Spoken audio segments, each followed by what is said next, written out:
नमस्कार. बघा, polity articles लक्षात ठेवण्याची भन्नाट ट्रिक सांगतो. आता पॉलिटी आर्टिकल्स रटाळ पद्धतीने वाचून वाचून पाठांतर करून लक्षात ठेवणे सोडून द्या आणि जरा वेगळ्या प्रकारे लक्षात ठेवण्याचा प्रयत्न करा. आणि हे संपूर्ण पॉलिटी आर्टिकल्सचे ट्रिक्स जर तुम्हाला पेड PDF हवी असेल तर तुम्ही 84 21 90 83 84 या नंबरवर संपर्क करून ती पेड PDF परचेस करू शकता. तसेच आणखी काही तुम्हाला डेमो पाहिजे असतील सायन्स, इंग्लिश, व्होकॅब्युलरी संपूर्ण ट्रिक्सचे, तर याच नावाने आपले MPSC और ट्रिक्स याच नावाने टेलिग्राम चॅनल पण आहे, ते पण तुम्ही जॉईन करून पाहू शकता. आता मी इथं तुम्हाला काही डेमो दाखवतो आपले ट्रिक्स कसे आहेत त्या PDF मध्ये. तर बघा, कलम 25 काय आहे, तर कलम 25 आपल्याला सगळ्यांना माहीत आहे की कलम 25 हे मूलभूत हक्कामधील आहे. आणि कलम 25 पासून धार्मिक कलम सुरू होतात. काय होतात? कलम 25 पासून धार्मिक कलम सुरू होतात. कलम 25 ते कलम 28 दरम्यान कलम 30 पर्यंत हे धार्मिक कलम आहेत. ओके, कलम 25 पासून कलम 30 पर्यंत धार्मिक कलम आहेत. तर यामध्ये कलम 25 काय आहे, तर कलम 25 आहे सतसत विवेक बुद्धीने धर्माचे आचरण आणि प्रसार करण्याचे स्वातंत्र्य. काय आहे? सतसत विवेक बुद्धीने धर्माचे आचरण आणि प्रचार करण्याचे स्वातंत्र्य.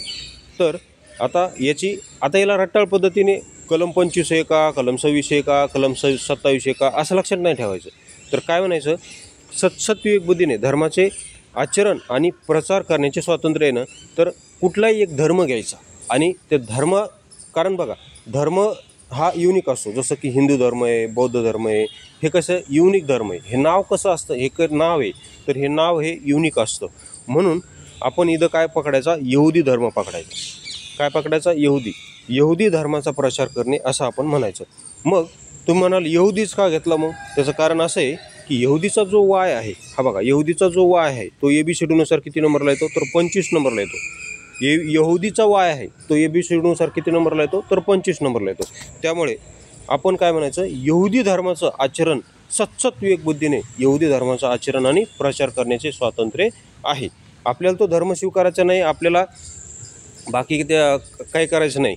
फक्त आपल्याला इथं फक्त ट्रिक्ससाठी ते लक्षात ठेवायचं आहे. ओके, फक्त ट्रिक्ससाठी लक्षात ठेवायचं आहे. आपल्याला त्या धर्माचा प्रचारही करायचा नाही, तो धर्म स्वीकारायचा नाही.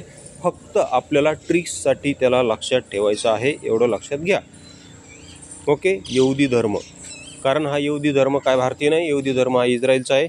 पण आपल्याला इथं त्याला फक्त आपल्याला परीक्षेत मार्क मिळवायचा आहे, म्हणून त्याला इथं आपल्याला काय करायचं आहे, लक्षात ठेवायचं आहे. काय म्हणायचं आहे, यहुदी धर्माचा प्रचार करण्याचे स्वातंत्र्य.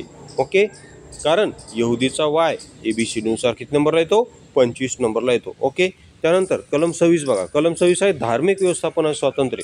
तर याची ट्रिक्स कशी लक्षात ठेवायची, एखाद्या संस्थेला त्या धर्माचं A to Z व्यवस्थापन पाहण्याचं स्वातंत्र्य आहे, असं लक्षात ठेवा. A to Z व्यवस्थापन पाहण्याचं स्वातंत्र्य आहे.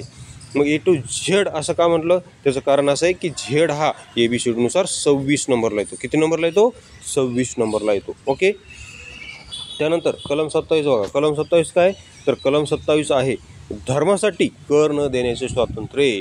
कलम 27 काय आहे, धर्मासाठी कर न देण्याचे स्वातंत्र्य. धर्मासाठी कुठलाही कर दिला जाणार नाही किंवा घेतला जाणार नाही.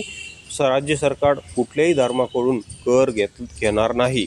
मग याची ट्रिक्स कशा लक्षात ठेवायची, कर म्हणजे G फॉर GST न देण्याचे स्वातंत्र्य. धर्मासाठी, कुठल्याही धर्मासाठी GST न देण्याचे स्वातंत्र्य, असं लक्षात ठेवा. मग GSTच का म्हटलं, कारण GST हा एक कर आहे आणि G हा ABCDनुसार 7 नंबरला येतो आणि कलम 27 मध्ये शेवटी काय आहे, तर 7 आहे, असं लक्षात ठेवायचं. त्याला कलम 27 मध्ये काय शेवटी 7 आहे आणि त्या 7ला घेऊन आपण ट्रिक्स काय केली, GST न देण्याचे स्वातंत्र्य, धर्मासाठी कुठलाही GST न देण्याचे स्वातंत्र्य, असं त्याला लक्षात ठेवा. ओके, त्यानंतर कलम 28 बघा, कलम 28 काय, शैक्षणिक संस्थात धार्मिक शिक्षण देण्याचे स्वातंत्र्य. शैक्षणिक संस्थात धार्मिक शिक्षण देण्याचे स्वातंत्र्य. तर याला कसं लक्षात ठेवायचं आहे, शैक्षणिक संस्थात हिंदू धर्माचे शिक्षण देण्याचे स्वातंत्र्य. काय, हिंदू धर्माचे शिक्षण देण्याचे स्वातंत्र्य.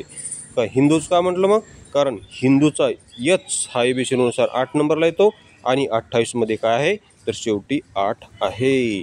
तर अशा प्रकारे आपल्याला रटाळ पाठांतर न करता अशा प्रकारे आपल्याला काय करायचं, त्याला तर व्यवस्थित लक्षात ठेवायचं आहे. आणि याचं संपूर्ण तुम्हाला एकदम आयती PDF, तुम्हाला काही डोकं लावायची गरज नाही. हे संपूर्ण आयती PDF तुम्हाला पाहिजे असेल तर 84 21 90 83 84 या नंबरवर संपर्क करून तुम्ही ती पेड PDF परचेस करू शकता. जे काय डोकं लावलं ते मी लावलं आहे, फक्त तुम्हाला PDF परचेस करायची आहे. धन्यवाद.